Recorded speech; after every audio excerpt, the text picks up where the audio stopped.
kids that are doing the flag salute, the choir, and that's it. Okay, And so it's Petway kids. parents know?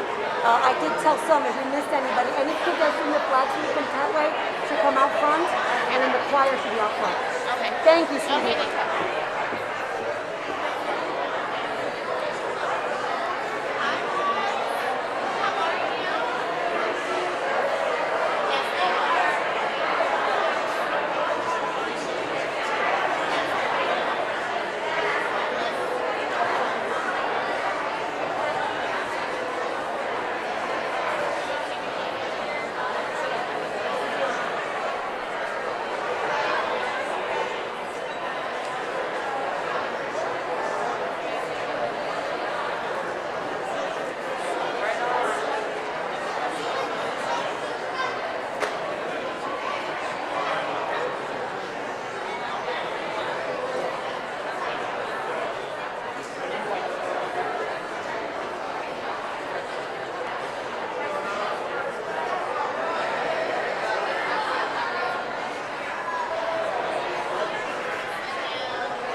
Good evening, and welcome to the Violin Board of Education combined meeting, 5 p.m., February 2nd, 2020. Roll call, please. Ms. Leary. Ms. Acosta. Here. Ms. Fabry. Here. Mr. Fiocchi. Here. Mr. Holmes. Here. Mr. Rivera. Here. Mrs. Sabrana. Present. Mr. Silva. Here. Mrs. Cataspati. Present. Ms. Spinelli. Here.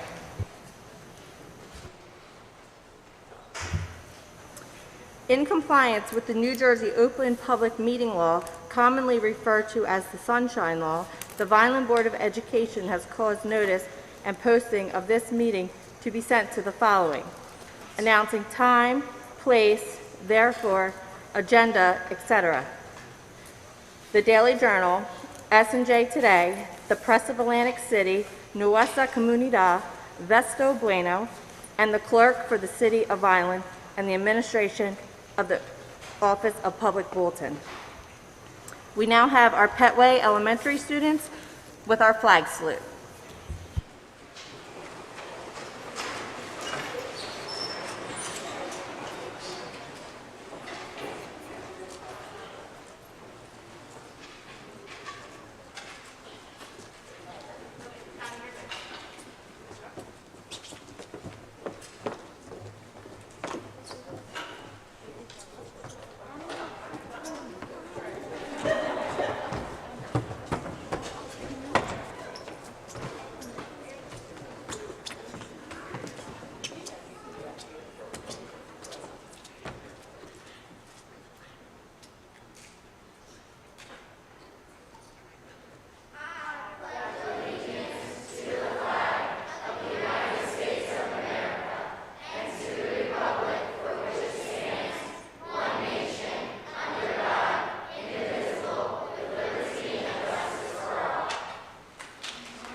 We have some certificates for you if you just want to stay up here, and we're also going to take your picture.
Thank you to our Petway students.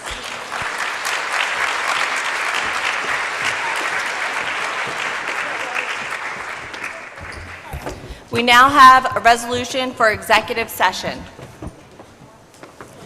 Now therefore, be it resolved that the Board of Education of the City of Vineland School District will convene into executive session for the following reasons as outlined in NJSA 10:4-12. Discussion is about pending litigation matters and any matters falling within the attorney-client privilege to the extent that confidentiality is required in order for the attorney to exercise his ethical duty as a lawyer.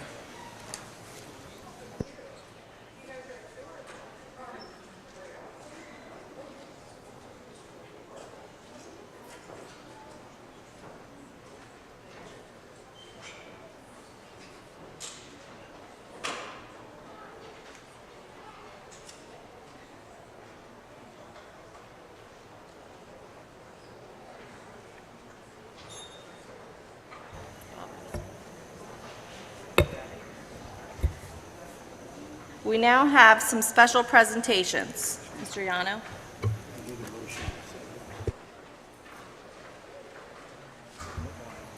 Ms. Leary, can I have a motion? Ms. Leary, sorry. Can I have a motion and a second for executive session? Second. Roll call, please.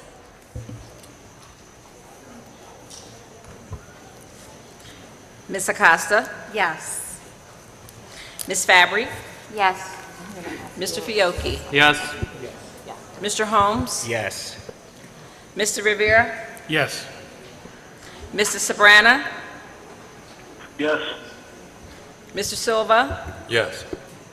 Mrs. Cataspati, Yes. Ms. Spinelli, Yes.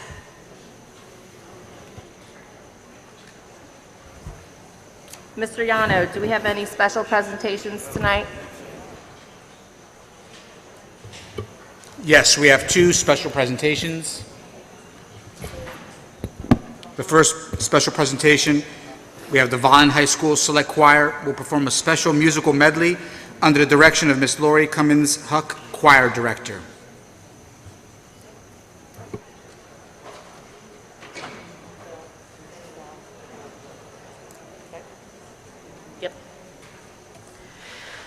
Good evening. My name's Lori Cummins. I've been a choir director at Vineland High School South for 23 years.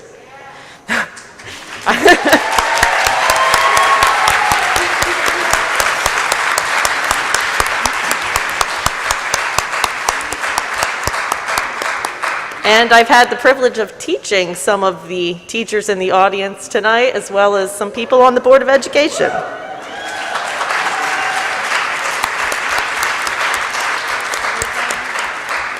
And that's why I'm so very proud tonight to share the words of my students with you. As many of you know, this time of year, we take this time to reflect on how music impacts our community, especially during Black History Month. Black history is our history.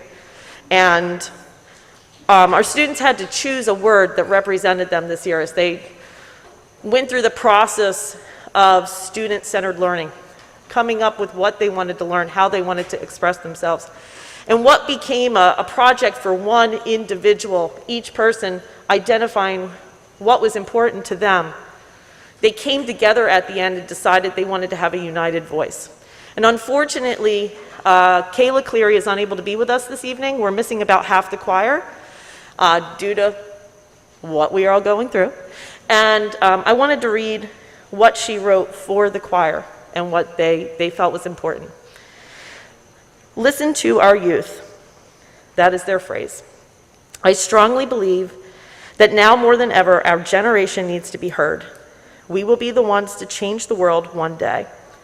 Personally, I want to leave a positive impact on the lives of those around me and really anyone who will listen. We are slowly growing into this generation that fights for human rights, specifically for peace and equality, especially for those of a different gender, sexuality, religion, or race.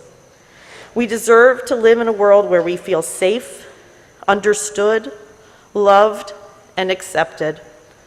The second that we feel any different, we recognize that we need change. And once that change is needed, we look to the adults or people with authority to let us be heard, to help us. Therefore, listen to our youth, the future leaders of the world. Layla. Good evening. Good evening, everyone. I'm Layla Robinson, and I'm going to be representing the Violin High School Select Choir. Today, we're going to be singing our national anthem, followed by Lift Every Voice and Sing. I hope you guys enjoy.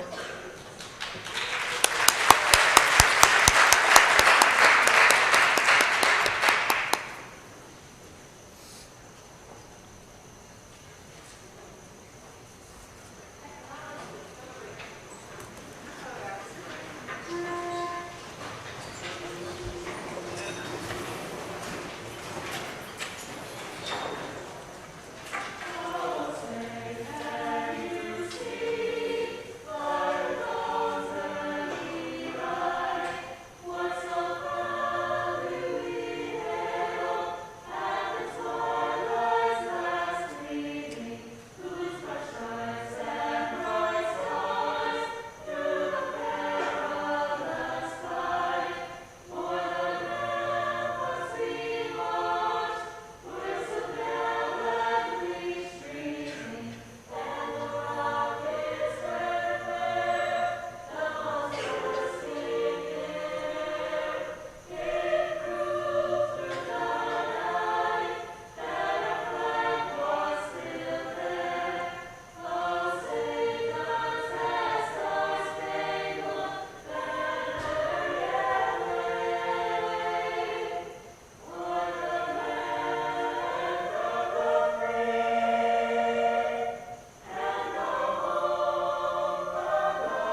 Amazing job by our Vineland Select Choir. If you just want to stay right there, we have some certificates for you, and we're going to take a few pictures.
Thank you again to our Vineland Select Choir. Great job.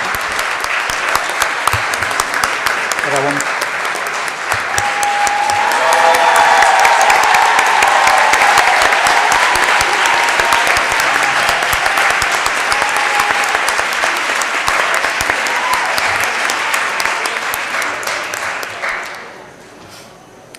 At this time, I'd also like to ask Mrs. Heather Johnson, our preschool community parent involvement specialist, who will recognize 3 of our Violin High School students who took part in creating a new preschool logo.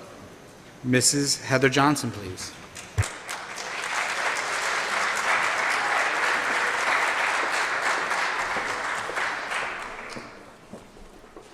Good evening. My name is Heather Johnson, and I am the Community Parent Involvement Specialist for the Vineland Preschool Program.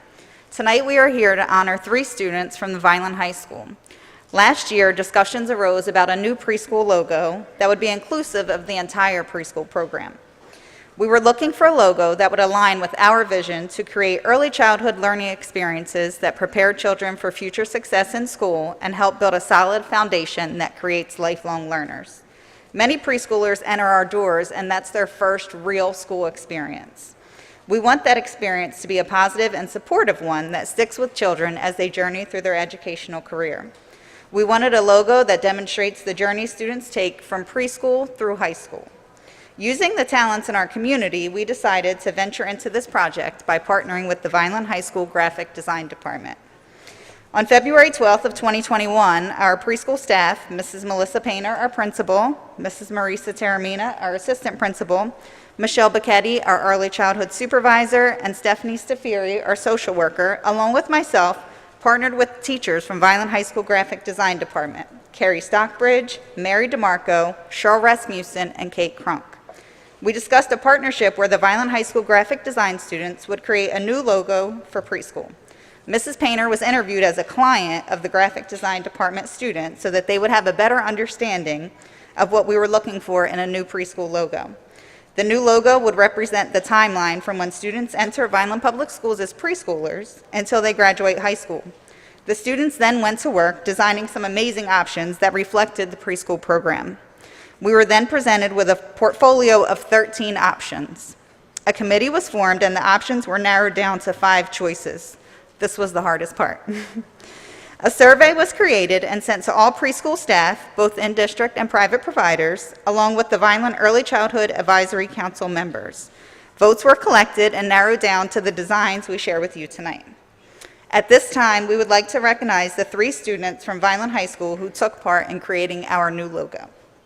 Those students are Maylani Harold, who created our preschool chick, which we hope will live on to be our mascot and live up to Rowdy Rooster for preschool. Yiana Ortiz, who's unable to be here tonight, but is responsible for creating the preschool superheroes design, which we have plastered across the front of our school spirit wear. And Sofia Lopez Rosales, who created our Circle of Education design in collaboration with Milani, representing our preschoolers from start to finish.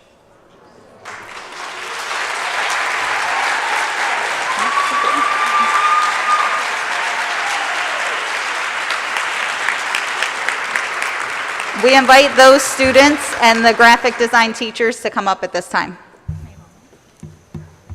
This is for Sophia.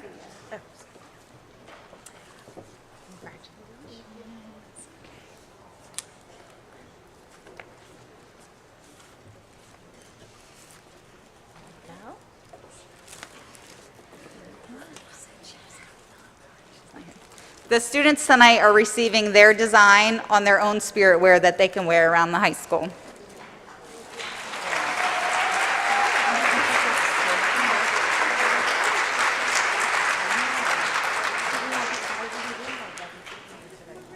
I'll give you guys these two. Okay, thank you.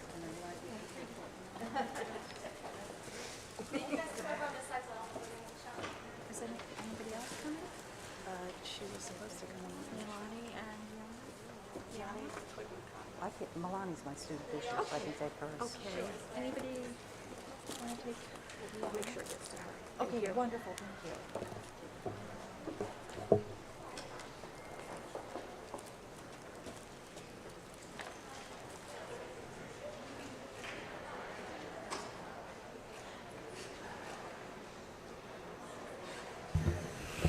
Thank you very much. Beautiful artwork. I look forward to seeing it around the schools.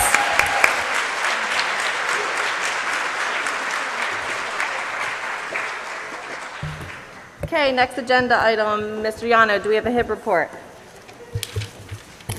Yes, we do. On our agenda, we have a PDF file which illustrates the last month's HIB incidents. We have a total of 8 incidents that occurred across 3 different schools. Of the 8, 2 were found to be founded, 5 were unfounded, 1 was inconclusive. That is the report for this month for HIB. Any questions or comments regarding the HIB report? Do I have a motion? So moved. We need a motion? It says, We don't need a motion. it says right here, do I have a motion? No? You don't need one? Roll call? Ms. Acosta? Yes. Ms. Fabry? Yes. Mr. Fiocchi? Yes. Mr. Holmes? Yes. Mr. Rivera? Yes. Mrs. Sabrana? Yes. Mr. Silva? Yes. Mrs. Cottasbody? Yes. Mrs. Spinelli? Yes. At this time, the board will retire into executive session. We will be back as soon as possible.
Hi, it's Gia. I can't take your call right now, but leave your name and a message and I'll get back to you as soon as I can. Thanks. Bye. At the tone, please record your message. When you have finished recording, you may hang up or press 1 for more options. We did not get your message either because you were not speaking or because of a bad connection. To disconnect, press 1. To record your message, press 2.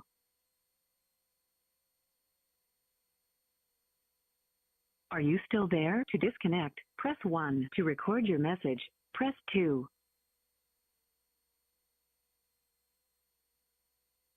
Are you still there? To disconnect, press 1. Pressed an incorrect key. To you pressed an incorrect key. To are you having trouble? Please try again later. Goodbye.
Thank you for your patience, and we will continue with our meeting with agenda item number 7, our committee reports. Do I have any committee reports this evening?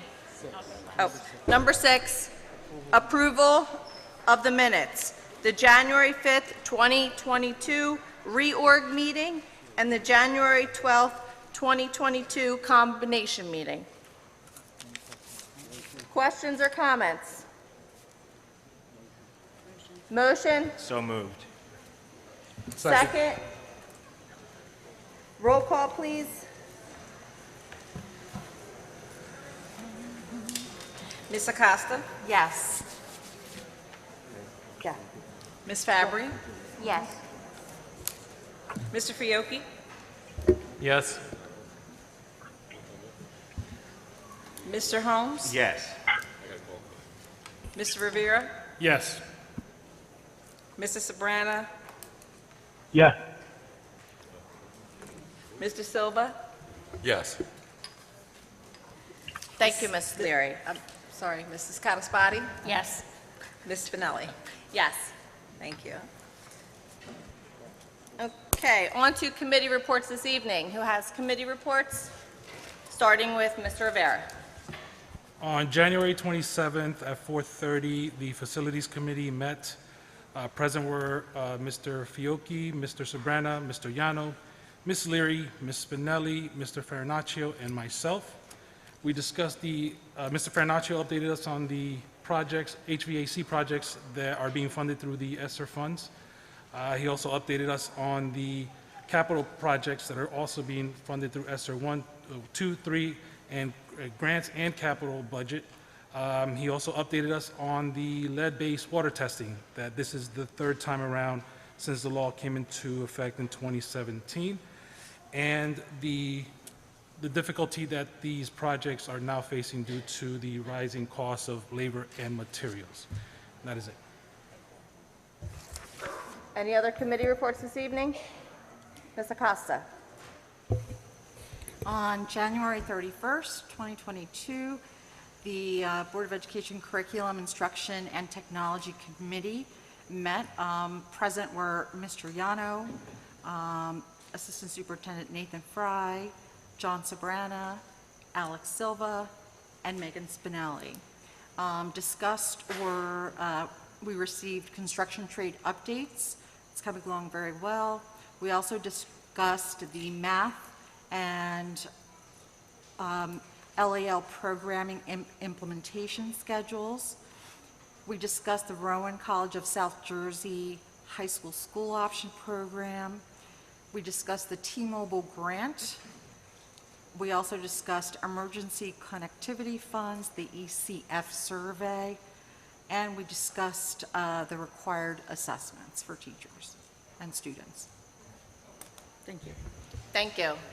Mr. Holmes. Yes. 2 reports tonight. Transportation will be first. Transportation Committee met on Tuesday, January 25th, 5 o'clock via Zoom. Attendees were Mr. Holmes, myself, Mr. Rivera, Ms. Fabry, Mr. Yano, Mr. Hall, Ms. Spinelli, and Ms. Leary. We got an update on TransFinder. Vineland Public Schools has completed all swipe cards and supplies have been delivered to each school. StopFinder app will be available. We are currently testing it. StopFinder app will not be ready until mid-March. Administration will be meeting with TransFinder on February 3rd. We discussed bus driver call-outs. Currently, we're experiencing excessive absences, over 25 drivers out per day between COVID and quarantine. Currently, 7 drivers are in training, 25 plus drivers in the flow working on permit and their physicals. We've lost 14 drivers since December 1st. 4 drivers out on leave of absence. Board members, you have the spreadsheet that tracks daily the driver call-outs. So when you get messages about buses that are delayed, kids not getting home until 5:30, you'll look and see there's 25 drivers out. That means they have to double route. So that's why those things are happening. The CDL waiver, Ms. Leary discussed the under-the-hood engine component waiver option offered by the Department of Transportation, as well as the training provider registry. We were looking for an assistant coordinator. Ms. Leary discussed the number of applicants that applied for the position. Interviews will be conducted next week. We are looking to redo bus tiering. It will dramatically improve student service. The bus tiering presentation will be presented to the full board. Updated tiering will improve students' AM and PM arrival times, will increase efficiency and improve route coverage, increase time to complete routes, balance routing tiers, and increase driver availability. The bus tiering won't happen this school year, but it will be for next. Some benefits of tierings change: cost savings, estimated total of $725,000, will reduce routes, maintenance, fuels, and repairs, driver availability, and efficiency. That's transportation. Policy and personnel met on the 26th. Present were Ms. Leary, Mr. Yano, Ms. Spinelli, Present were all of the Transportation Committee. We discussed sexual harassment, termination, civil rights complaint, the construction trades instructor, Memorial School, 10-month clerk typist. Our job searches are early childhood supervisor, facilities management, skill positions, accountant, and assistant coordinator of transportation. We discussed VA grievances, UAW arbitration, and grievance, and as well as some potential litigation. Policies we discussed was policy 2361, the computer network sources, policy 5512, harassment, intimidation, bullying, and we reviewed the district bring your own device information. That's all. Thank you, Mr. Holmes. Any other committee reports this evening? Ms. Cataspati. Okay. My last report to the board on the negotiations with the VEA was at the December 8th meeting. Since then, several board members have been made aware of some disturbing comments that I believe I must address with the full board. The sentiment amongst our teachers and staff seems to be that the board believes they don't deserve a raise. I am here to state unequivocally that is not the case. I understand the VEA membership has been told the board members stated teachers do not deserve more money because they have had a year and a half off. I do not recall this statement being made, nor does it reflect our position. We recognize the difficulties of the last 2 years, as we all have had to make adjustments to our personal and professional lives during this pandemic. Unfortunately, this struggle isn't just in Vineland, it's felt all over. Since January 21, the board has held approximately 10 meetings with the VEA, including 2 mediation sessions with a state-appointed mediator. The last session with the mediator was held on November 22, 2021. At the December 8th board meeting, I reported that mediation that evening was ended by the mediator, not by the choice of the board. To be clear, the mediator did not end the session because the board would not move on a settlement. The board had made movement that evening, as has done the meeting before on October 20th. The mediator's reason for ending the session that night had nothing to do with the board's alleged inability to move towards settlement. I would also like to point out that, as I stated at the December 8th meeting, attempts to settle were made after the November 22nd meeting with the mediator, providing a possible settlement offer to the VEA, which was rejected by the VEA committee in December. The board has made fair offers consistent with comparable settlements and data in the area. The narrative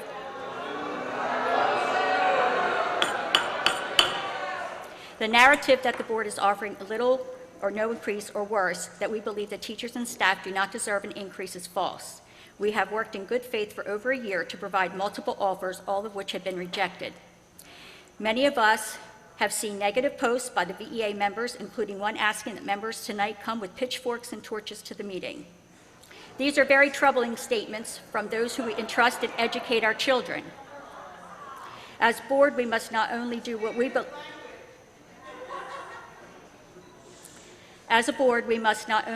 believe is right for those teachers and staff of the district, but also the students and taxpayers of the city, all of whom have suffered over the past 2 years due to the pandemic.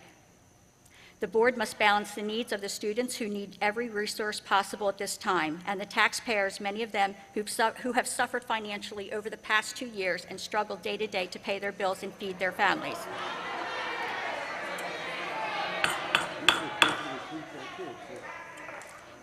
As I advised in December, I believe the parties are not far apart, and am very frustrated and upset that our efforts thus far haven't resulted in a settlement. We are open to continuing communications with the VEA and working towards a settlement soon.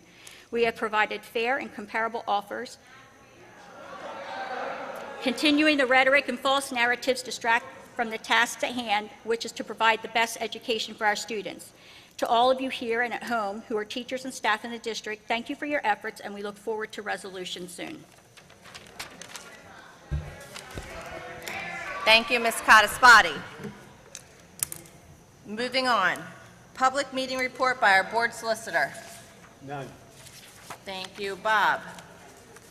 Motion to suspend the bylaw 0164 to provide for this meeting only that the public comment for agenda items and any matter be limited to 3 minutes for each speaker. Questions or comments? Do I have a motion? So moved. Second. Roll call, please, Ms. Leary. Ms. Acosta? Yes. Ms. Fabry? Yes. Mr. Fiocchi? Yes. Mr. Holmes? Yes. Mr. Rivera? Yes. Mr. Sabrana? Yes. Mr. Silva? Yes. Mrs. Cataspati? Yes. Ms. Spinelli? Okay, at this time, we will address our public comments. Please limit yourself to 3 minutes. We do have a timer up here, so just be respectful of the time, and Ms. Leary will call your name out if you submitted a yellow sheet.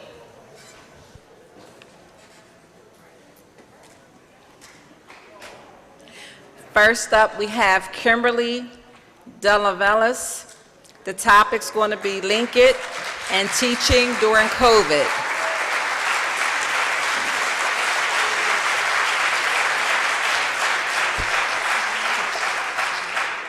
Good evening. My name is Kimberly DeNovelis. I'm a second grade teacher at DePalato Elementary. I'm a Vineland resident, taxpayer, and have a daughter in 5th grade at DePalato and a son at 9th grade at CC Tech. I'd like to take my time here to address 2 things, Linkit and teaching during COVID. Linkit is an assessment management and data analysis tool used K-12. As a teacher, I understand the need to collect and analyze data through student scores to drive instruction. But what is the point if the data is inaccurate?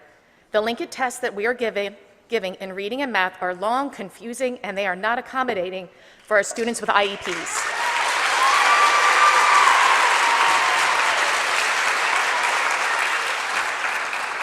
In September, when we had students entering our 2nd grade classroom, some of them not even knowing how to spell their name, we had to administer a reading test with 7 reading selections.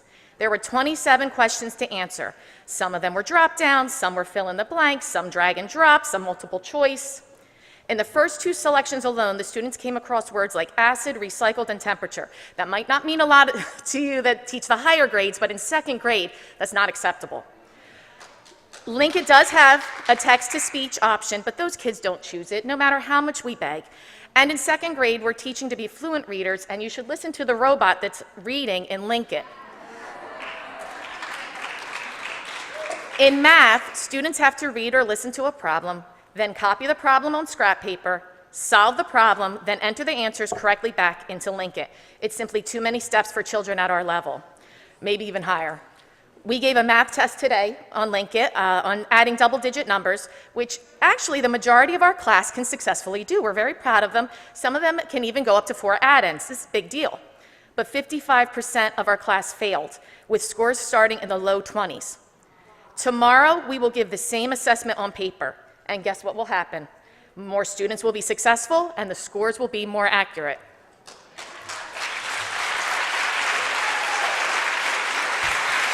One minute, ma'am.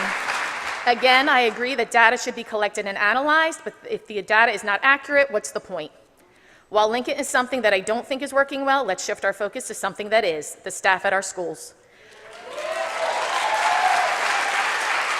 I've been teaching for 22 years, and I've seen a thing or two, but I never could have envisioned what has happened over the past 2 years. However, throughout this extremely trying time, the staff of Vineland Public Schools has stepped up to the plate. Kudos to our school nurses. Our nurse, Mrs.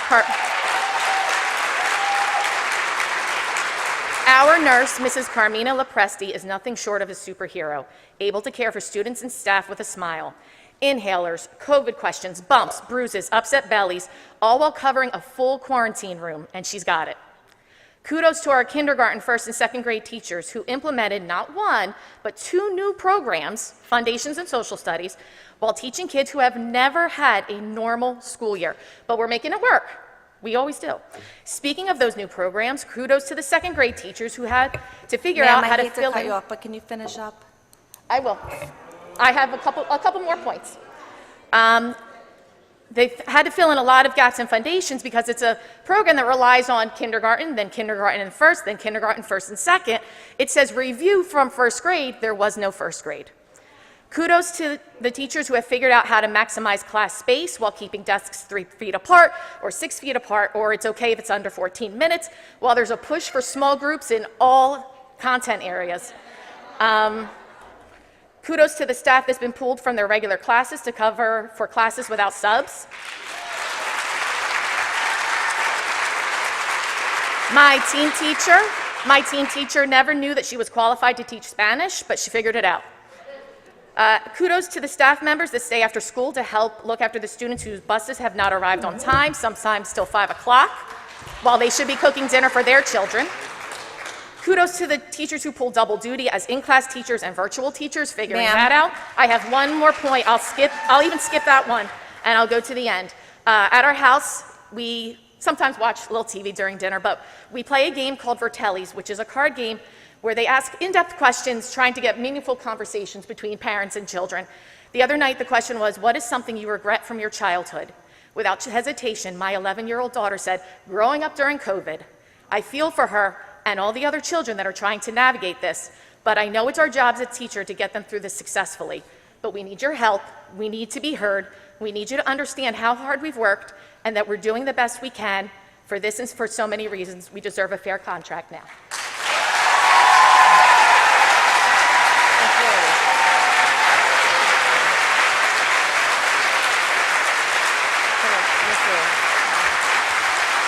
If everyone could try to keep their comments, their remarks to 3 minutes, we don't want to have to cut anyone off. So we have a lot of people that want to come up and speak tonight, and we need to stay on the 3 minutes.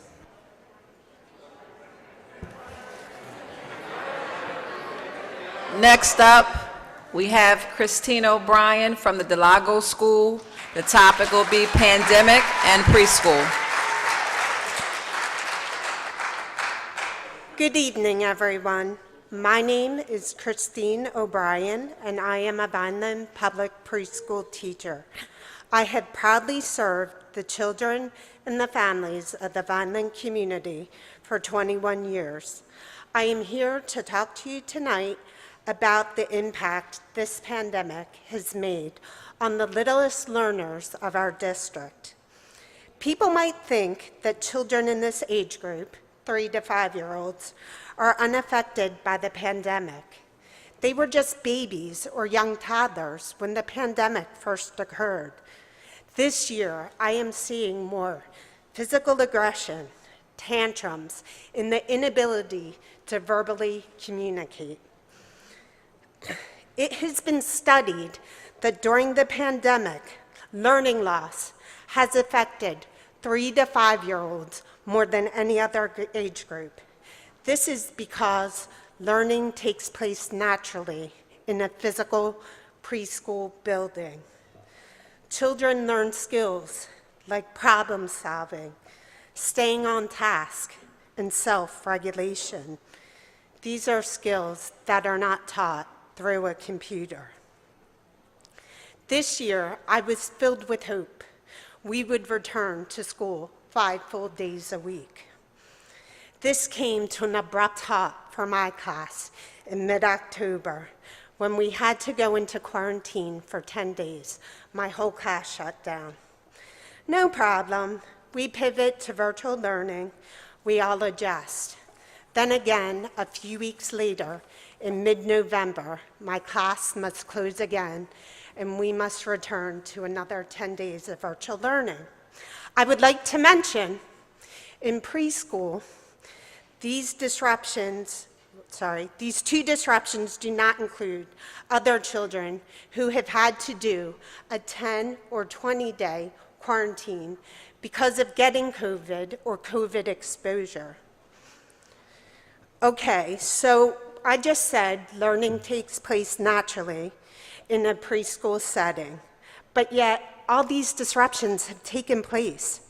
Any early childhood educator knows that children thrive when they are provided with a stable and consistent routine. Sadly, the routines of most preschool children have been broken numerous times this school year. The emotional toll this has taken on our students is causing behaviors we would not normally see in a typical school year. I thank you all for your time this evening, and I invite you to stop in and visit one of our fabulous Vineland preschool classrooms. Thank you.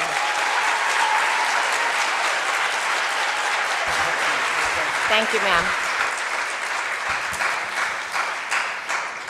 Next up, we have Deborah Waldorf. The topic will be contract negotiations.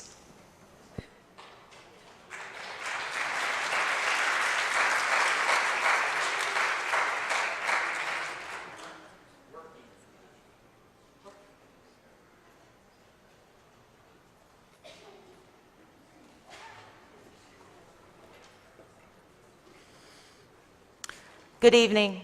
I'm a parent and a teacher and live here in town, so taxpayer too. During negotiations, someone may have claimed that teachers just had a year and a half off. Why do they deserve more?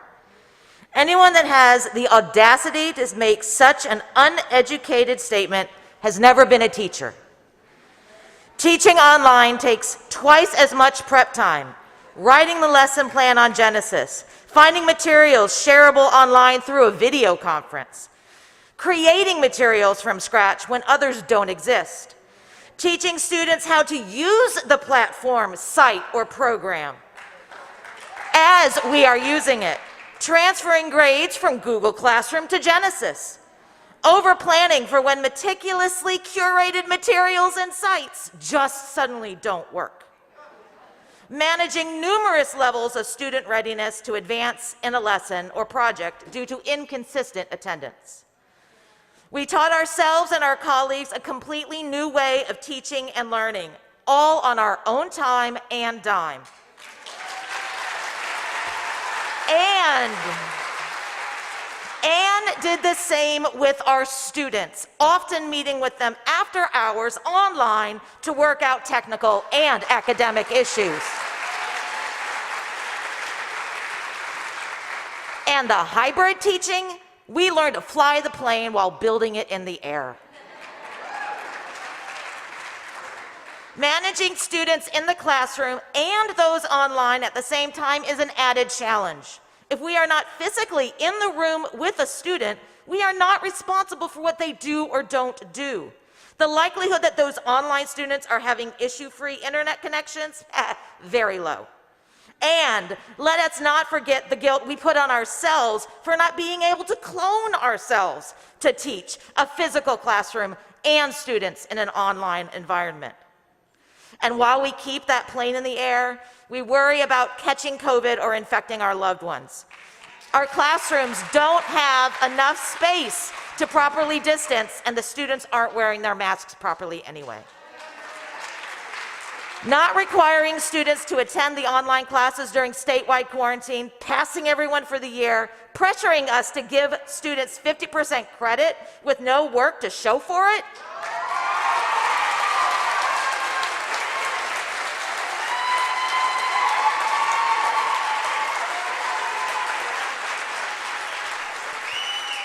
These These are slaps in the faces of the students that did show up and at least try to do the work.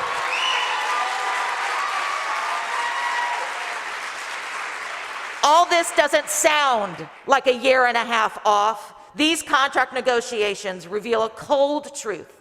You also don't value us, the teachers.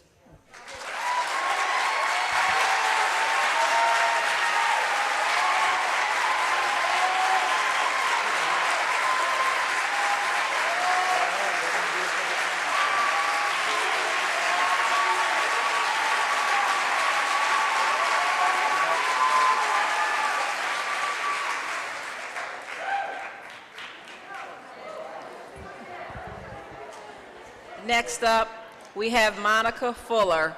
The topic will be contracts. They just had a year and a half off. Why do they deserve more? As well as if I also can have Megan Greenfield, her topic's going to be VEA contracts. If you can come up behind Monica, I would appreciate it.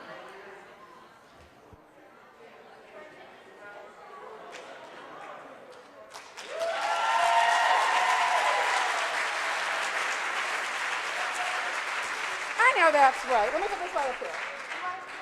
Okay. Oh, wait. Okay, I'm ready. Okay, so listen. Really quickly, my name is Manya Fuller. I work over at Sergeant Dominic Pillar School. I'm a 6th and 7th grade social studies teacher. Welcome to all the new board members, and congrats to all of you at leadership positions. I did write a speech, but I don't do that well with it. So I'm just going to glance through really quickly since I only have 3 minutes, and just say Excuse me, point of order. If I could just ask the speakers, there are a few of us that can't understand. It's probably because of your mask. You want me to take it off? Yeah. I know that's right. Thank you. Did we pause that clock? Can we put some time back on the minutes? Put some time back on it. It's still ticking the wrong way. Okay, so listen. A little further away from the microphone. Oh, a little further away? No, that's too far. Like Put your right mask here? back on. Put your mask back on. And back a on. little bit further. That's because Okay, here? it's echoing in the room. There you go. Am I here? Is this good? Okay, but can we put some time back on the clock? Because I lost some with the mask situation. Can we roll it back? Ms. Fuller, we'll restart the clock for you. Okay, thank you. That's right. All right, so you already know who I am, and you know, it was very disheartening to hear the alleged statement that we just had a year and a half off. Why do they deserve more? Well, listen, we are holding it down in the classroom. I've said this before, it's my 3rd time here speaking. And on top of it, we've gone 155 days without a contract, and we've shown up, right? We've shown up, we've done the hard work, we've held it down. You have other teachers that, due to what is, you know, non-supportive environment, that are leaving our district. These are experienced teachers that were tenured and that would have stayed if they felt supported, if we didn't have to come in every 3 years and do this fight. It doesn't matter what the other districts are offering their teachers. You know what we do. Offer us more. Be that district that everybody else has to rise up to, right? Instead, in my school alone, we've lost 3 teachers, not because they left the field, because they went to CC Tech, where they're being appreciated, right? One of them was the teacher of the year, and she out. And that has more to do with the district. When I leave here, because I didn't get that cost of living raise, I didn't get a bonus, I barely got a thank you, I'm going out to do Grubhub or DoorDash because I can't afford to live, to pay my bills.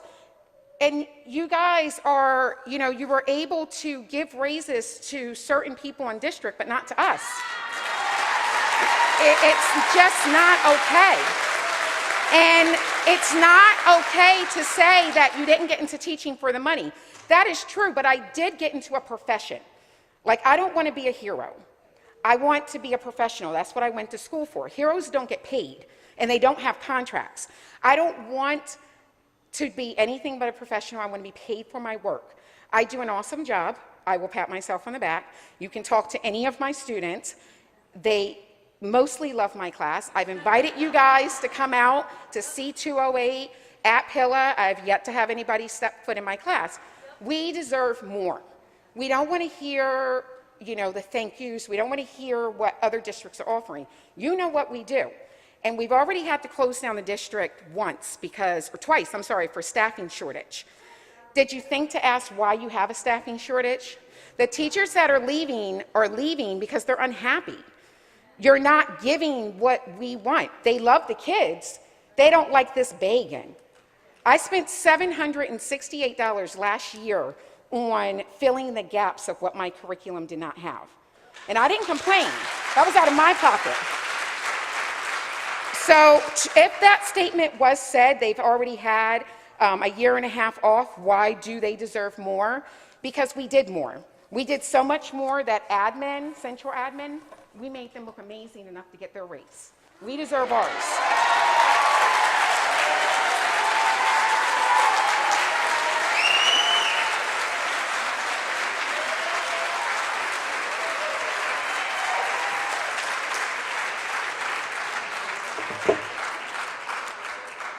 I assume you want me to just go right into it.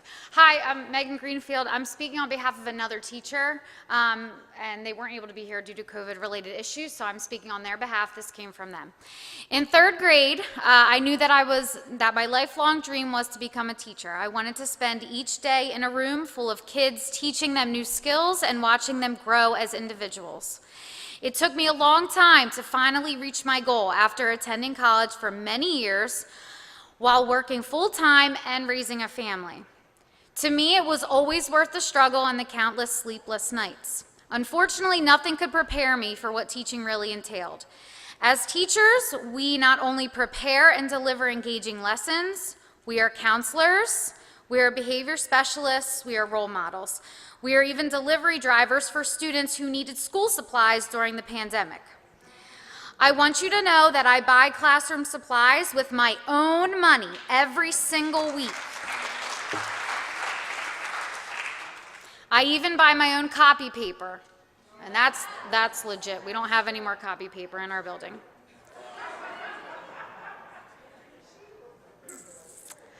I make house visits on evenings and weekends, and I speak to parents until 9 p.m. at night some days. Trust me when I say that we did not just have a year and a half off. And I address the board today because I want you to know why we deserve more. We deserve a decent raise that you are not giving us. Thank you.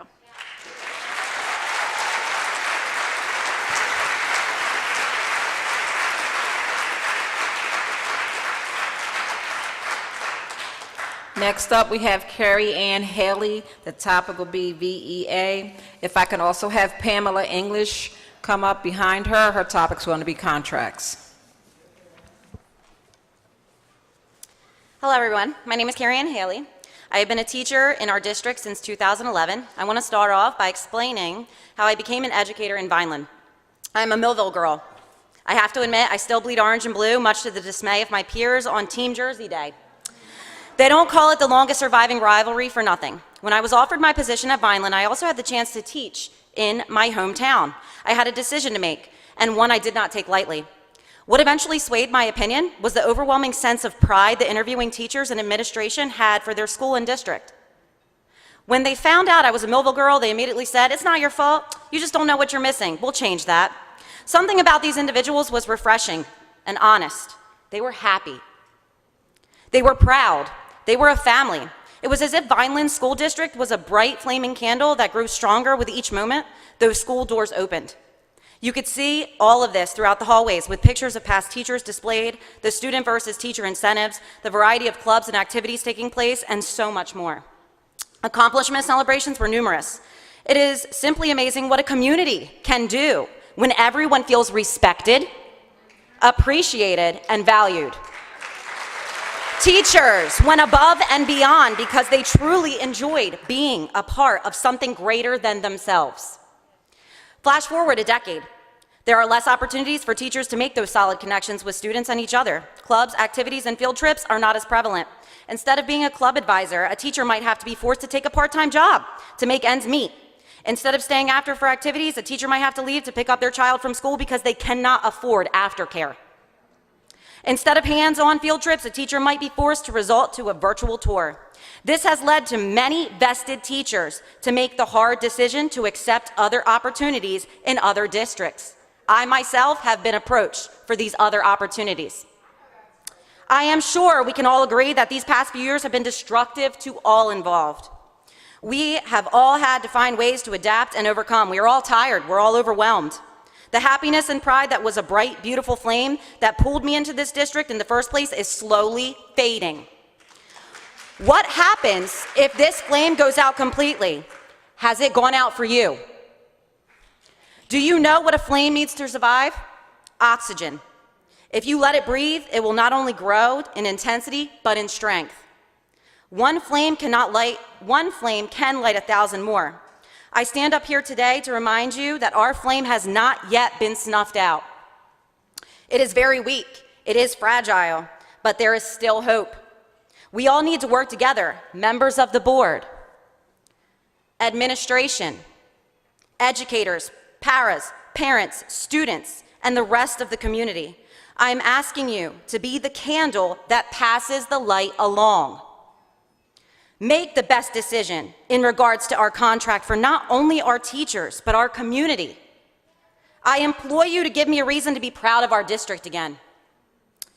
Give this Millville girl one last opportunity to be a proud Vineland girl. You might even catch me sporting a Vineland jersey on Team Jersey Day. Thank you.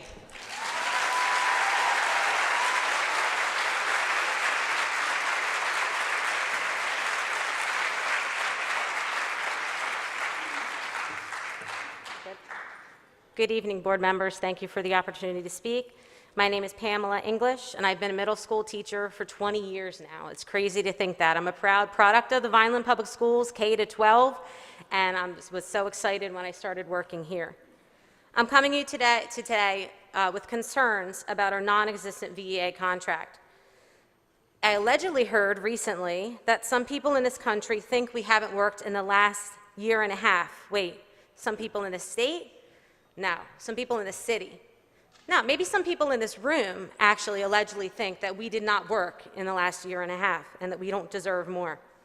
I feel disrespected that somebody possibly said this in this room that thinks we did not work.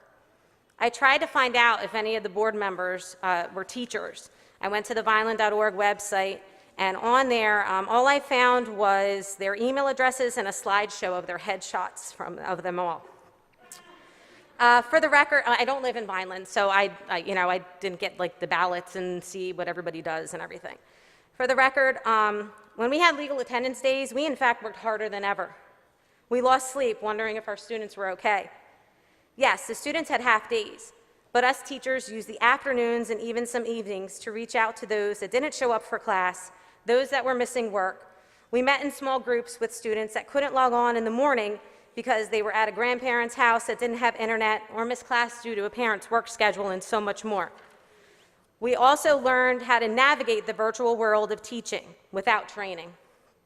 We had to modify lesson plans to make it easier for students to understand from a distance. We all know how this pandemic has affected our economy, the school district staffing, families losing loved ones. Me personally, I lost my grandmother in May of 2020 from it. Mental health, and so much more.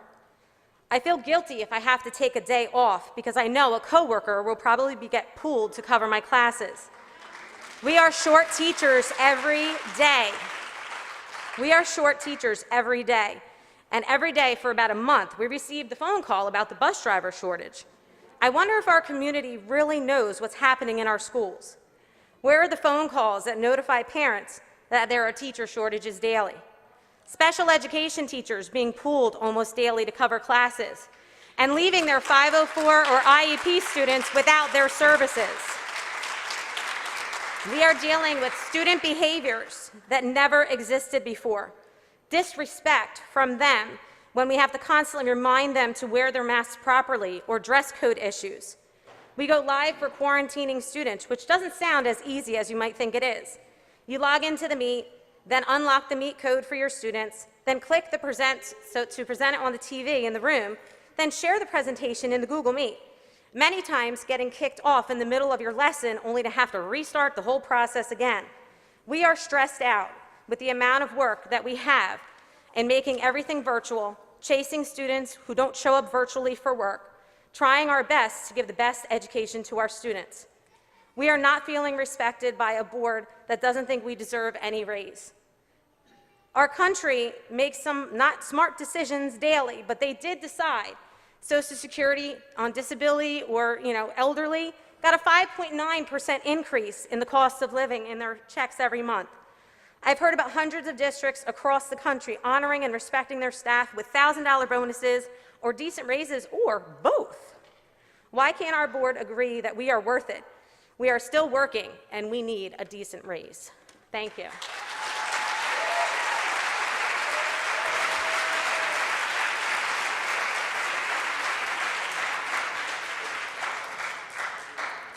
Next up, we have Sonia Bertini.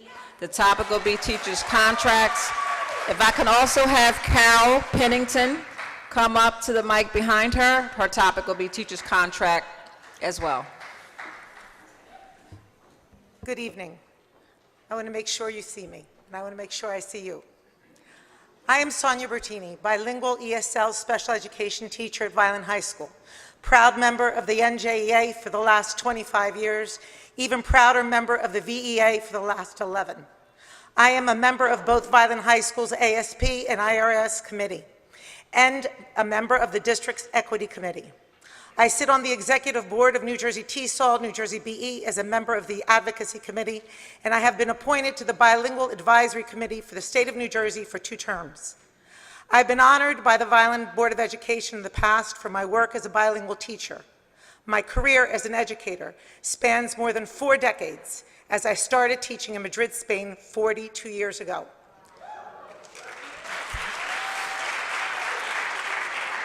I love my job. I always have. I address you this evening to tell you that your treatment of my colleagues and me is offensive. You insult me, you insult us. I will not list the litany of issues I resolve and tasks I complete every day. I won't, because I firmly believe that you don't care. I will tell you that we violin teachers are warriors. We have come to work during a raging pandemic to serve the children of this community to the very best of our ability. We have reinvented ourselves and how we teach. We have put the students first, in some cases even before ourselves or our own families. Every day we're asked to do more, and we rise to the challenge and keep the ship afloat. We do that, let there be no doubt, because without us, the ship sinks.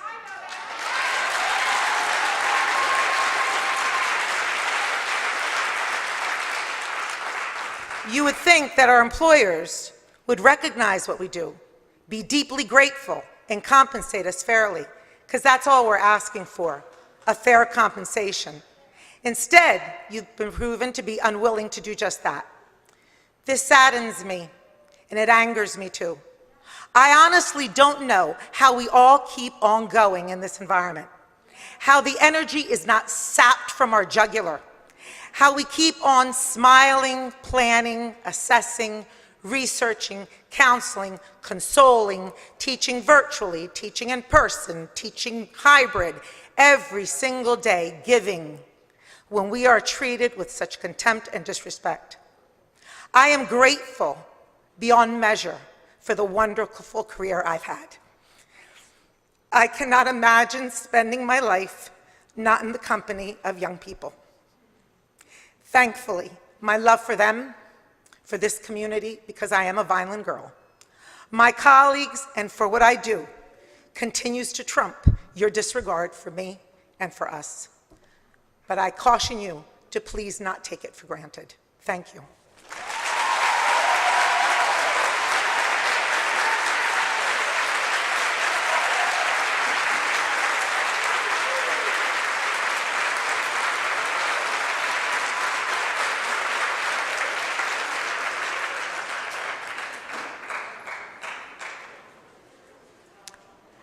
Good evening. My name is Carol Pennington. I'm a 4th grade teacher at Menny's School and a teacher in good standing with Vineland Public Schools for 20 years. I'm adding my voice To all my predecessors, I don't have anything to add that they haven't already said. I'm speaking tonight to request a fair contract settlement now that includes fair raises. My speech has all the things that we've done double time, learning the Google Meets, doing the self-training, working with our colleagues, finding any way we can, spending many, many hours beyond our contracted day to learn these methods in order to continue to instruct our students effectively as we had always done before. I too was going to mention the not working for the past year and a half, but I respect Mrs. Cottis-Body, and if that wasn't said and we were misinformed, so be it. We still need a contract, and we need it with a fair raise, and that's what I'm asking for. Thank you.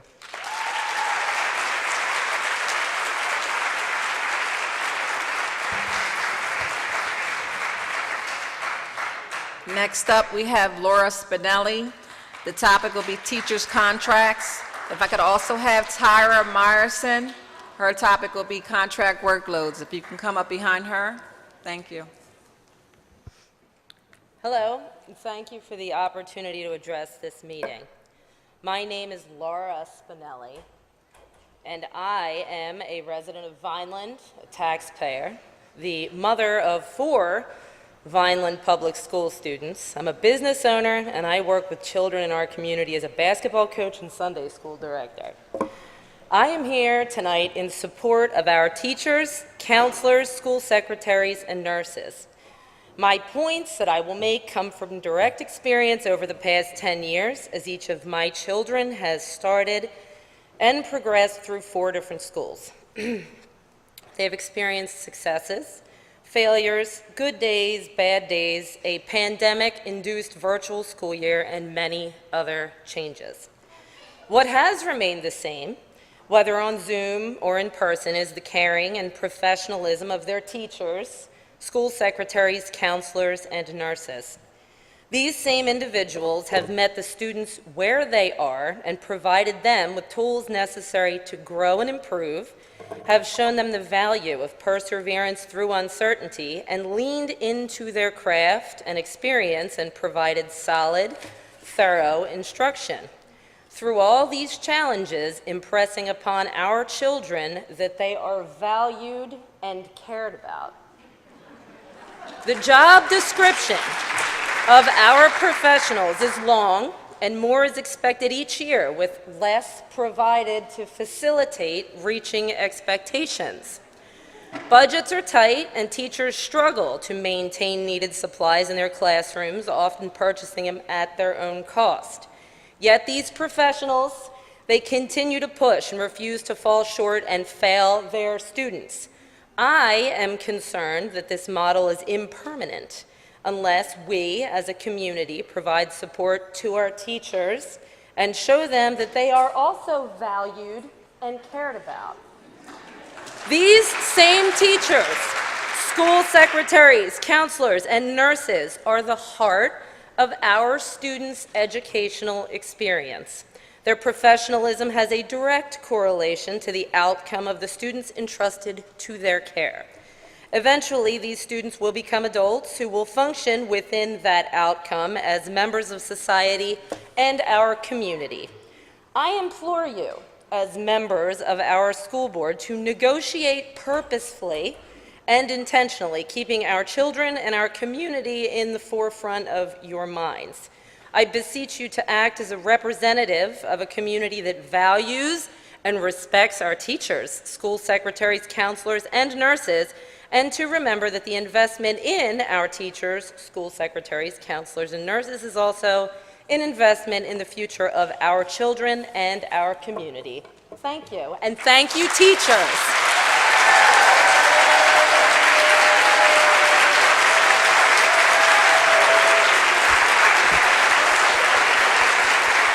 Proud Meny's parent right there. Woo! Thank you. So, good evening. Let's just boil it down to the facts. You have the money. Please stop acting like you don't. Stop playing this game. It's public knowledge. Millions and millions of dollars you got as a gift even. Pay us more. Pay us what we're worth. More than praise, we need a raise. Why does it matter how much surrounding district unions make? You know what we do. Let's settle this now. Inflation, outrageous. Cost of living, outrageous. Gas, outrageous. Again, settle now. Why do we have to keep going through this? Teachers, nurses, service providers, secretaries are at a breaking point. We've done so much to keep this district afloat. Settle now. You have the money. Stop playing the games. As Carrie Ann said, we need oxygen to keep this flame alive in the form of a fair settlement. Thank you.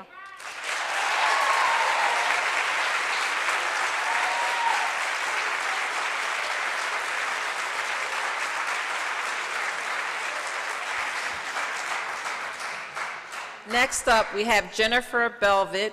Topic will be contracts. If I can also have April Stevenson Kinder come to the podium behind her. Her topic will be second jobs, ESPs, and new hires.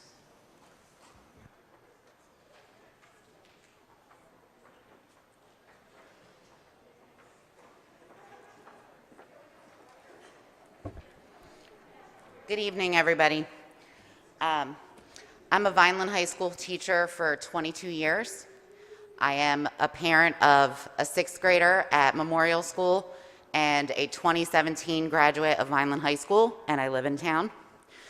The past 2 years have been a challenge, and I wanted to share with you a partial list of the many new tasks, skills, training things that I have acquired and done and that we're doing daily in our classrooms now. So I've learned how to use breakout rooms to do group instruction when we're on the computer, how to create Google Forms and use them for surveys and tests, uploading documents, uploading YouTube videos, sharing audio files, creating appointments, creating calendars, streaming classes, using Edpuzzle, using Screencastify, creating reading videos of me orally modeling for my students, using VCL recording for YouTube, soliciting family members to be Shakespearean characters and read with me so I could record for my students, using a Kami tool to create interactive handouts for the students to write on and for me to write on and model while I'm screen sharing and splitting screens and looking at them and sharing my screen to them. And I've taught myself how to do all of this on my own time. I've recorded videos and went to play them back and realized there was no sound because I had no one helping me, so I recorded them again and again. And I learned how to do reading inventory data and entry, taking attendance in person, virtually, taking attendance for students that are quarantined, and then opening Google Classroom and setting up meets with them while I have 25 kids in front of me that are asking for things too.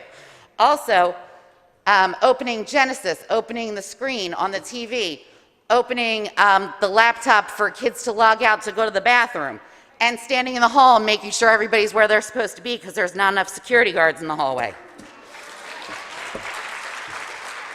Troubleshooting laptops. To cut it a little bit shorter, because I'm running out of time, I've become a movie recorder, editor, audio tech, counseling liaison, reference for finding Chromebooks, Wi-Fi access, mental health services, truancy problems, and there's more. But in all this time, my colleagues and I have been professional. We've been advocates for kids. We've been teachers. Please acknowledge that when the world became uncertain and scary for all of us, teachers have continued to care for our community's children with our expertise, our skills, our willingness to adapt and adapt and adapt to every request and challenge. Please come to a fair contract settlement.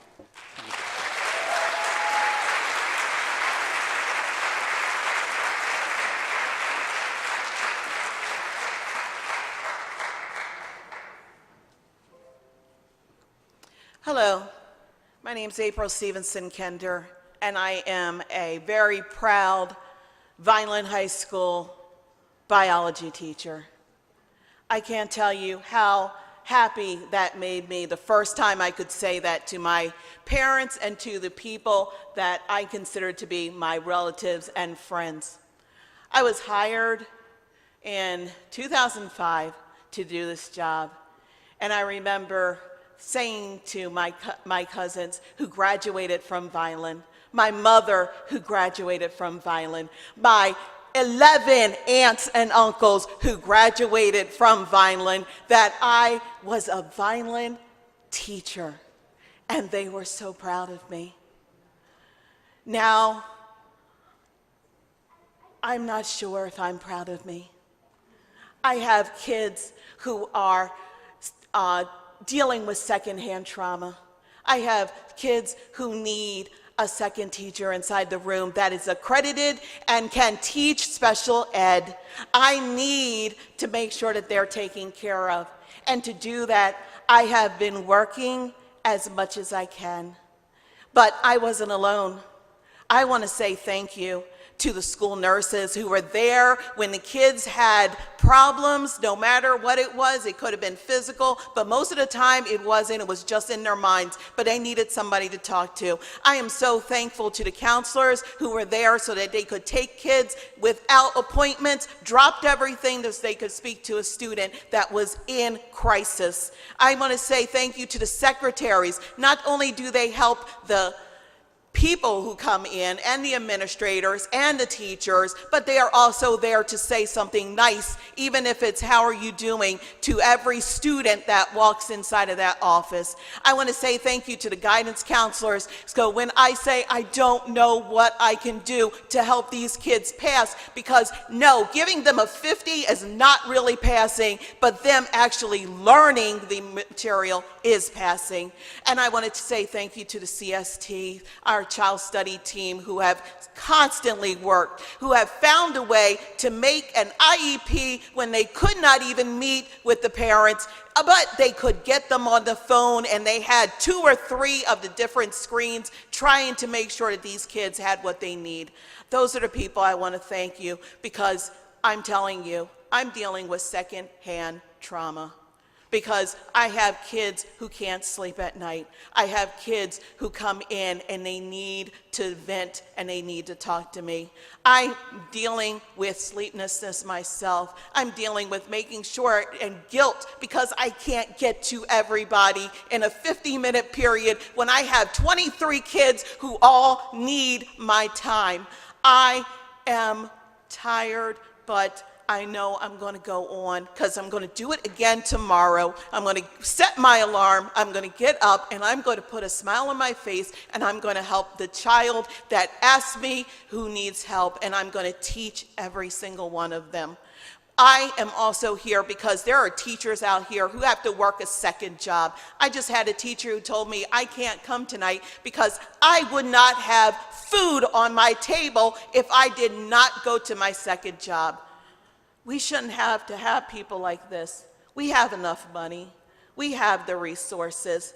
And one of the things, just think, maybe we need a job fair so we can get some more teachers, maybe a job fair just for special ed teachers.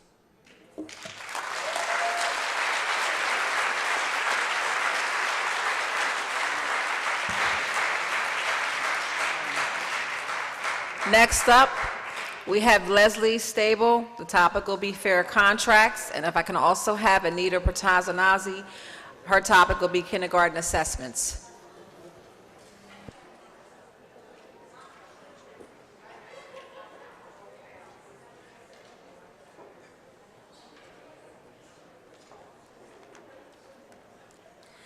Good evening, everyone. My name is Leslie Stable.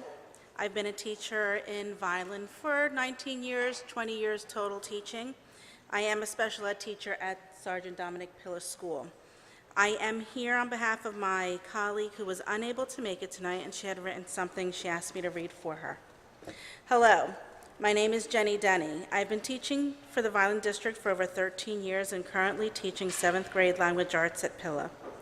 Though I could not attend tonight's meeting, I urge you not to take my words lightly.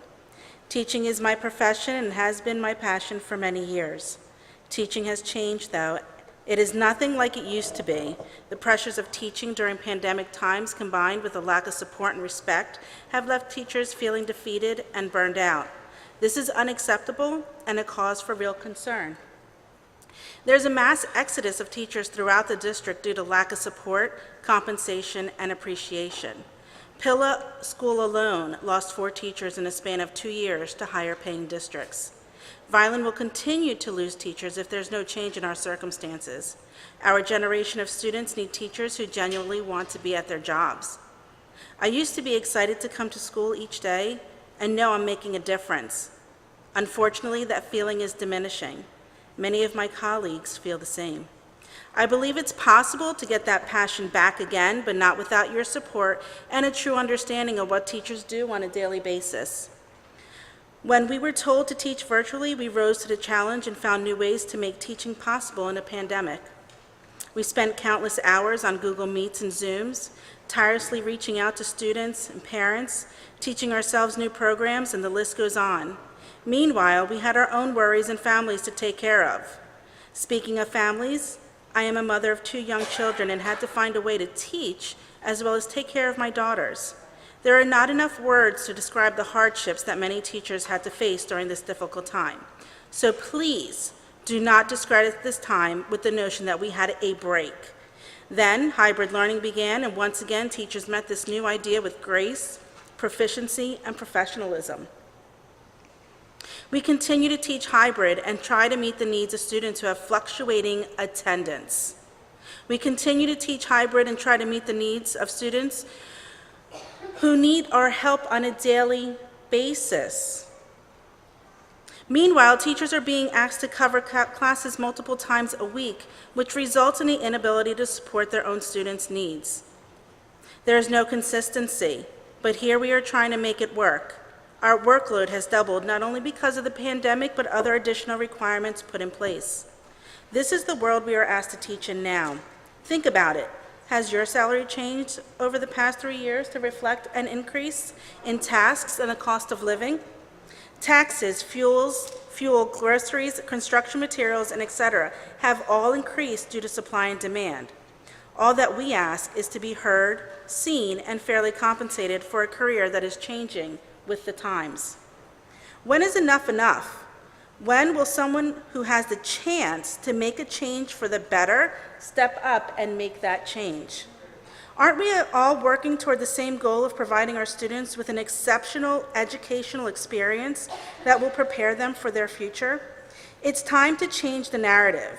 Let's show this community that teachers deserve respect and fair compensation, especially during a time when teachers have stepped up to meet the demands of an ever-changing world. Settling on a fair contract for teachers is an investment to the city and our students. We have all been through enough.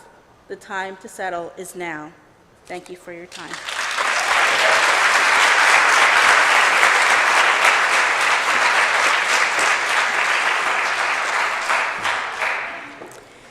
Good evening to the Vineland Board of Ed, Superintendent Yano, administrative staff, and my fellow colleagues.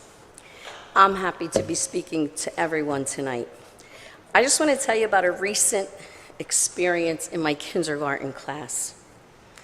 As a kindergarten teacher, I see 5-year-olds. Especially, they need someone to listen to them, someone to hear their questions, their thoughts, to have a voice. Let's look at one of my students. Let's just call him John. He wants to be heard, and he wants to know he matters. He's working to the best of his ability.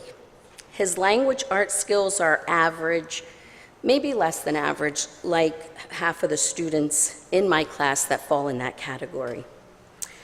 Our language arts linkage test for the second marking period has 82 questions.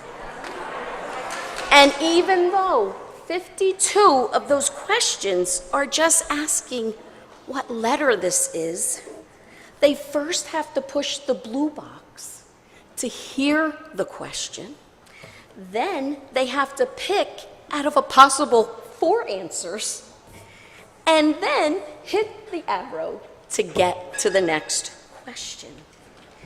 It becomes a grueling process to answer these questions so that we can have data. The exercise for John and for me, his teacher, guiding him through it is painful. But perhaps the experience of logging into his computer deflated any interest and damaged any ability or confidence, allowing him to complete his exercise.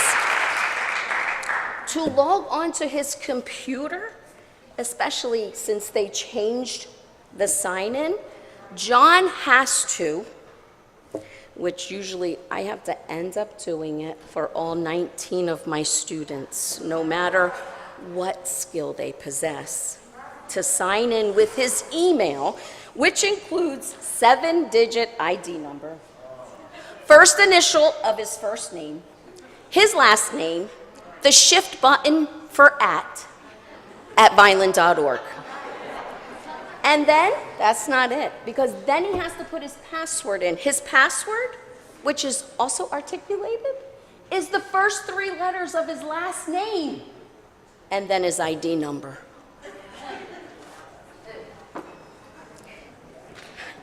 Some students in my class know their last name. Most don't.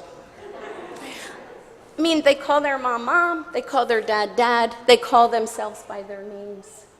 They don't know their last name, let alone the first 3 letters. It's so hard. It's so grueling. It's just the truth.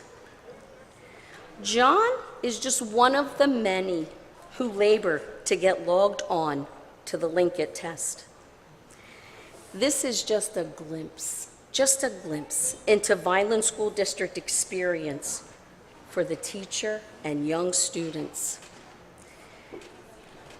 If it seems filled with anguish, then I have portrayed it accurately on both the students' behalf and my accountability as their kindergarten teacher. Pile on this with countless hours of assessment. This includes 17 grades for their report card. Ma'am, sorry. And emerging, I'm sorry, I didn't mean to go over 3 minutes. I'm gonna stop there. You've heard all the assessments over and over again. And I just wanna say that I'm so happy to get the chance to communicate, to hear, and for everyone to understand what's going on so that we can make informed decisions. I think communication is the key, and today I ask you for a solid commitment in the form of a contract that this was all worth it.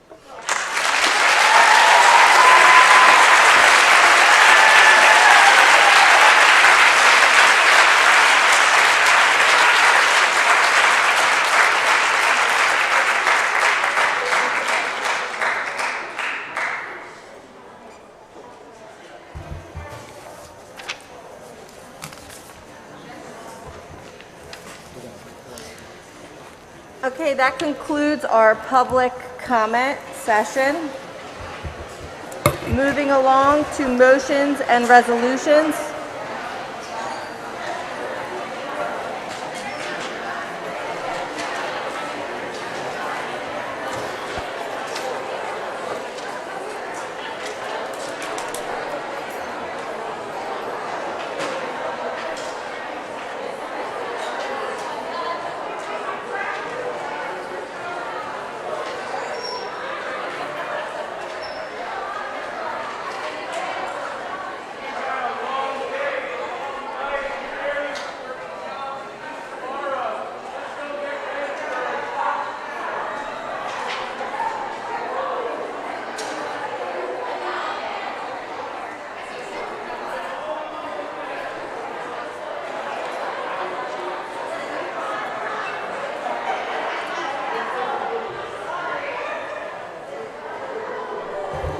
Okay, moving on to motions and resolutions. Superintendent recommendations for discussion and approval by the board.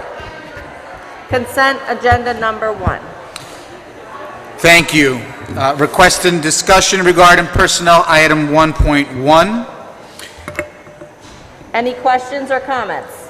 Let me, before we get into that, let me just read the items. I'm sorry. Personnel items 1.1, retirements, resignations, terminations, leaves of absence, employment. B, students. C, substitutes. D, extracurricular activities. And E, volunteers. Questions or comments? Hearing none. Approval regarding personnel item 1.1. Do I have a motion? So moved. Madam President, Yes, John? I'm sorry, I'm having difficulty hearing. Are we talking about item 1.1? Yes, we are on personnel item 1.1. We just did the motion and the seconds. Do you have any questions or comments on personnel item 1.1? I do. Okay, go ahead. Like the construction trades program. I know we're all excited about this program. It's been coming for a long time. However, and hiring an instructor is an important step forward. There have been some questions raised about the hiring process. Could we have an explanation about this process by which we arrived at the proposed candidate? Dr. Rossi will address that question. Thank you. Thank you. This is a somewhat unique position. I think we endeavor to do more CTE coursework and programs, and we are talking about a vocation transferring to the classroom. We posted in mid-November, did not receive any applications. There was the usual postings in the area media, Facebook as well, and online publications. There was also support from the advisory committee of the construction program. They could not find any suitable candidates. We posted again in early December.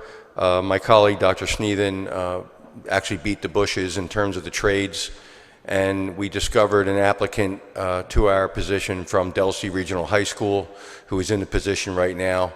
He was the lone applicant, was interviewed by the principal, Mrs. DeMarchi, the supervisor, Catherine Rivera, was recommended. I had dialogue with him on a couple of occasions, and he is the recommended candidate because he is qualified and he is the only applicant. Thank you, Dr. Rossi. Thank you. Roll call, please, Ms. Leary. Ms. Acosta? Yes. Ms. Fabry? Yes. Mr. Fiocchi? Yes. Mr. Holmes? Yes. Mr. Rivera? Yes. Mr. Sabrana? Yes. Mr. Silva? Yes. Mrs. Cataspati? Yes. Ms. Spinelli?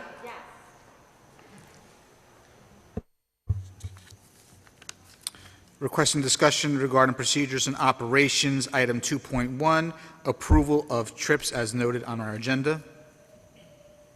Any questions? None? Seeing none? Okay. Motion? So moved. Second. Roll call, please.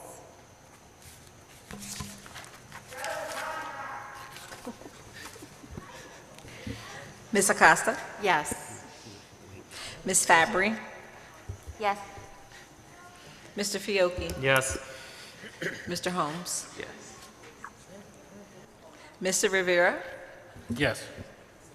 Mr. Sabrana? Yes. Mr. Silva? Yes. Mrs. Cataspati? Yes. Ms. Spinelli? We do not have any items for buildings and grounds, so I will move to finance 4.1 through 4.12. Requesting discussion regarding those items. I will go through the items on the agenda. 4.1, approval of budget transfers for general, school-based, and ECPA for December of 2021. 4.2, approval of the board secretary and treasurer reports for December 2021. 4.3, approval of a resolution appointing the following changes to the bank depositories from February 2nd, 2022 through June 30th, 2022. 4.4, approval of the submission awarding the following grant: National School Lunch Program, NSLP Equipment Assistance Grant for Violin High School North in the amount of $6,369.35. 4.5, approval of expenditure for professional development workshops in the amount of $1,393 for the Violin Board of Education District In-Service Day, scheduled for Friday, February 18th. 4.6, approval of professional services for VHS District In-Services on February 18th, 2022, in the amount of $2,200. 4.7, approval authorizing the board secretary to enter into an affiliation agreement with T-Mobile program for 2021-2022.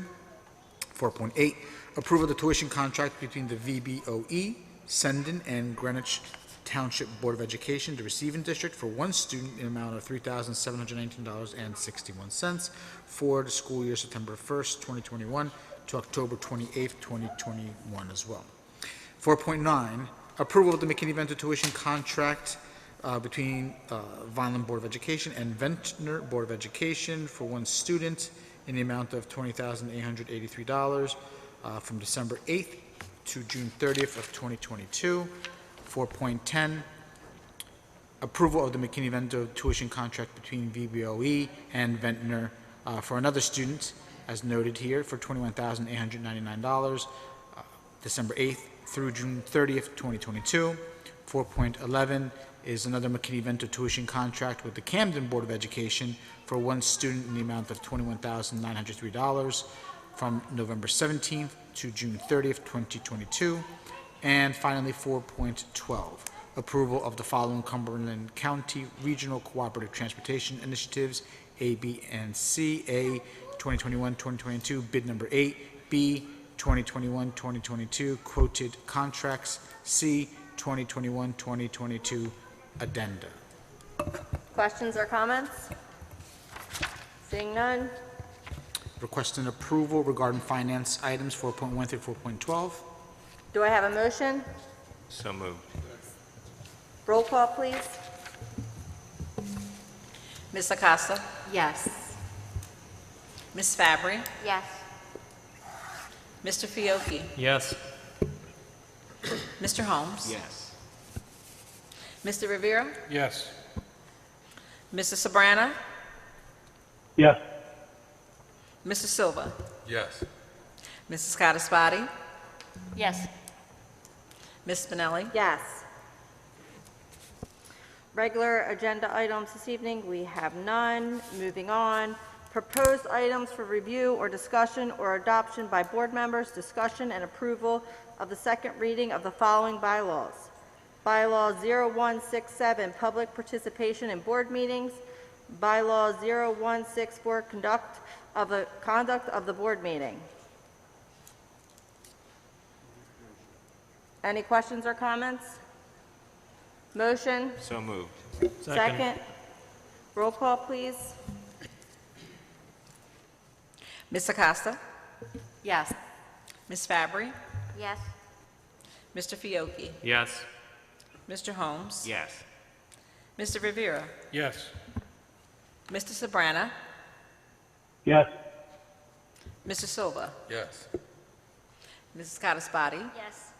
Ms. Spinelli? Yes. Approval of the bills occurred in December 2021. Questions or comments? Seeing none, do I have a motion? So moved. Do I have a roll call, please? Ms. Acosta? Yes. Ms. Fabry? Yes. Mr. Fiocchi? Yes. Mr. Holmes? Yes. Mr. Rivera? Yes. Mrs. Sabrana? Yes. Mr. Silva? Yes. Mrs. Cottasbody? Yes. Ms. Spinelli? Yes. Emergent items, none. Any old business, none listed.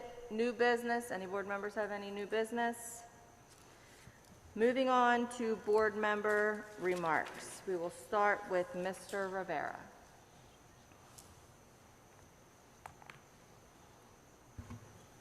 Good evening, everyone. I'd like to thank all the students that participated tonight in the different presentations. Thank you for coming out. I guess we're going to address the elephant in the room. Well, we heard a lot of comments tonight, and what I heard was a lot of talking at each other and not to each other. I'm in the privileged position to have a wife that's a teacher. My wife has a second job. She doesn't work for Violin. We have seen our costs go up, just as everyone else. We've struggled as a family.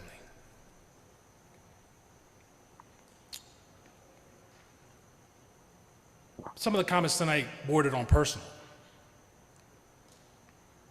I'm a big boy, I can take it. Some of the comments were just plain out hearsay. I guess it's part of the job.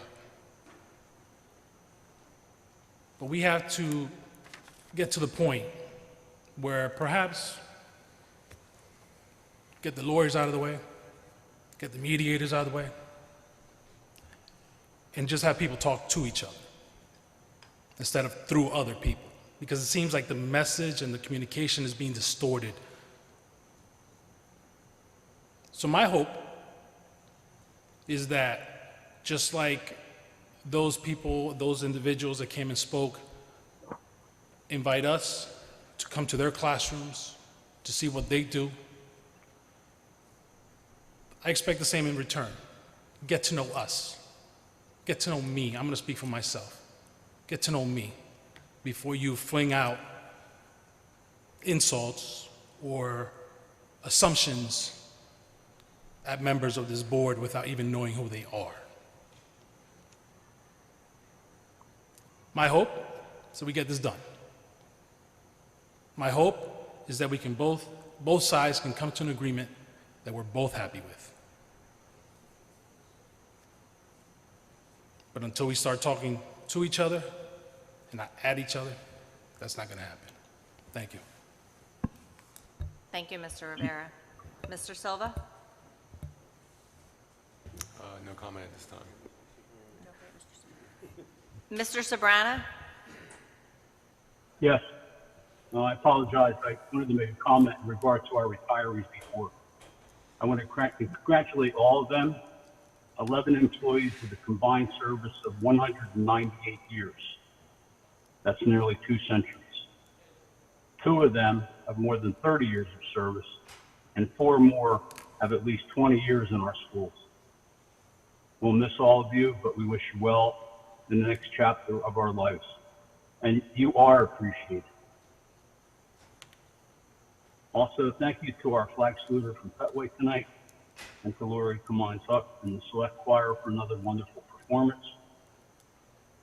And congratulations to the students who helped create the new preschool logo. To all of our staff members who came out tonight to share their views, be assured we are listening. Thank you. Thank you, Mr. Sobrana. Mr. Fiocchi? Nothing at this time. Mr. Holmes? Yes, I want to speak briefly. Today, me and Mr. Yano had the privilege of going to Rossi Elementary School for their Men of Honor club that they're starting up, and we kicked it off today, and we taught them how to tie ties, and we talked to them about dressing appropriately, being successful, making plans for the future. So that was great, and looking forward to many great things from the Men of Honor Club at Rossi School.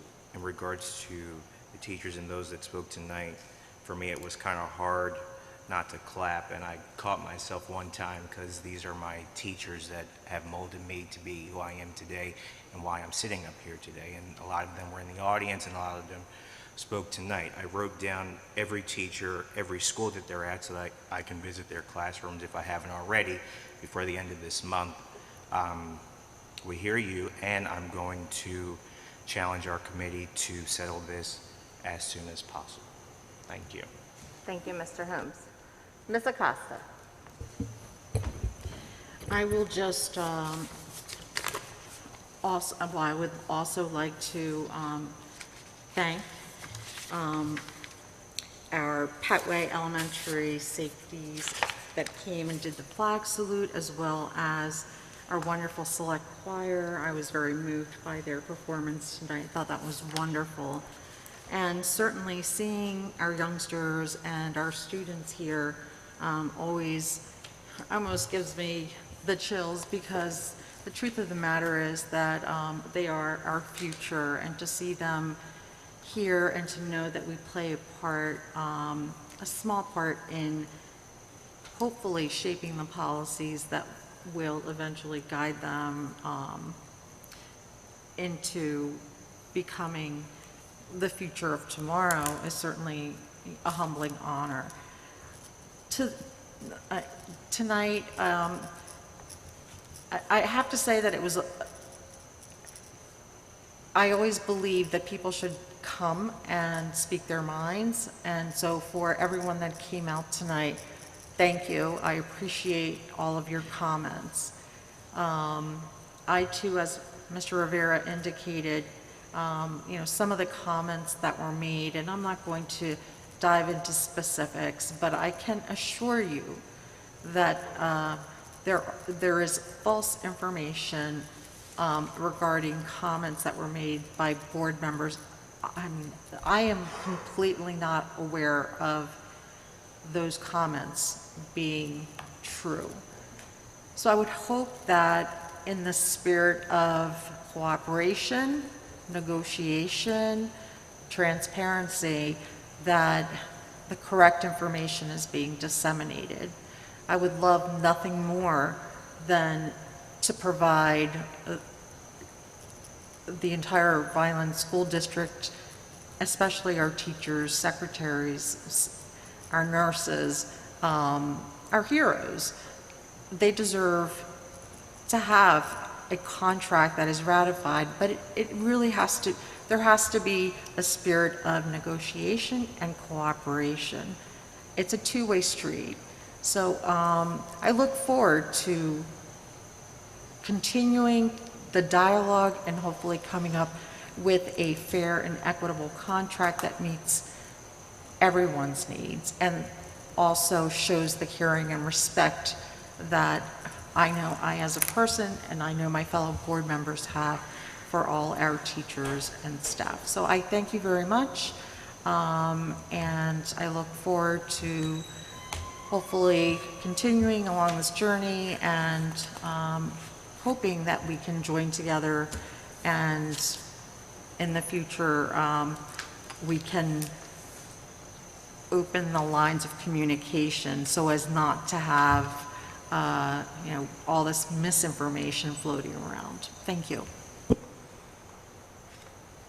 Thank you, Ms. Acosta. Ms. Fabry. No comment at this time. Thank you. Ms. Catasparty.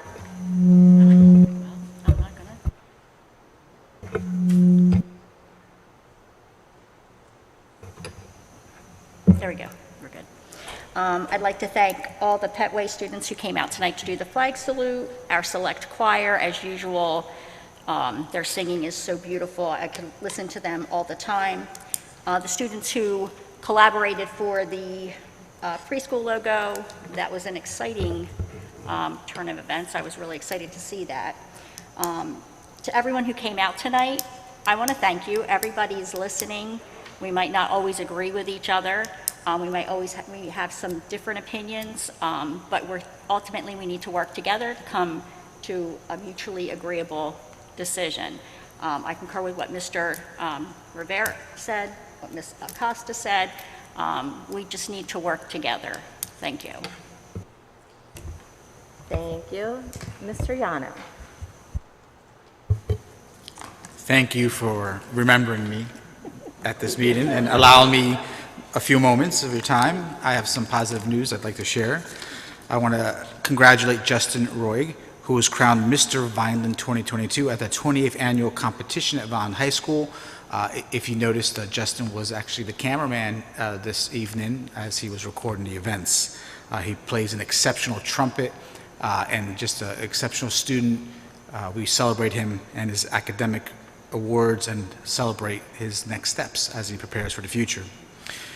I also want to celebrate the Pilla Middle School National Junior Honor Society, who made up care packages for the Vineland Police as a thank you for their service, and they have plans to extend this activity to firefighters, hospital personnel, and EMTs. Congratulations, Pilla Middle School, for reaching out to your community. The Lago School held its 6th annual snowball dance through the VEA Pride Grant. Students who participated received a winter-themed book for their home libraries. And congratulations to the 30 students who were inducted into the Vaughan High School National Honor Society. It was a wonderful event. Many of our board members were able to participate with us. Exceptional quality students participating in a wonderful evening. We have a weekly newsletter that we publish.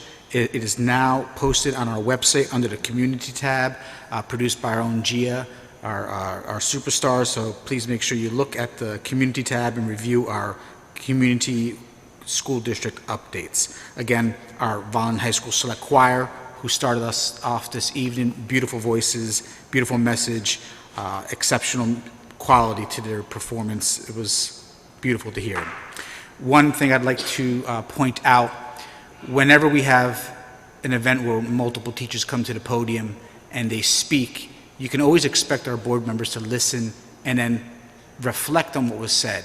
This evening, unfortunately, everyone left. So I hope the folks who were here in the audience had an opportunity to listen on YouTube on what our board members were able to respond, because some important messages were sent tonight. It's unfortunate you can only have a discussion, collaboration, communication if you're actually in the same room together. No one's here. So we need to do a better job as a board group and with our VEA partners to come together at the table and continue that conversation, because you can't have a conversation with an empty room. But I do thank our central administrators, our team who are here this evening, and our crew in the back. Okay, thank you. I didn't see you back there. It's kind of far away. Thank you for sticking with us to the rest of this evening. But we have some great work to do together as we move forward. Thank you. Thank you. As the new president of the board and a member of the negotiation committee, after hearing Ms. Cadaspotti's report, I do agree that there has been some misleading and false information spread out throughout our district. I believe that we are not far apart in the negotiation. I understand that there's a process in place for fact-finding. However, we have not been contacted by the union to sit down one last time before fact-finding. There could be a resolution to this process. I am open for any ideas. If you would like another chance to sit down at the table and discuss some options, reach out to your representatives and have them reach out. It's my mission to end the conflict between VEA and the board.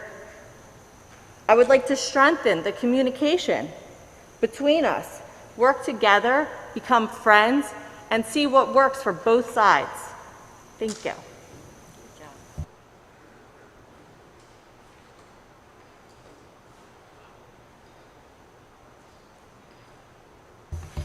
Do I have a motion to adjourn the meeting?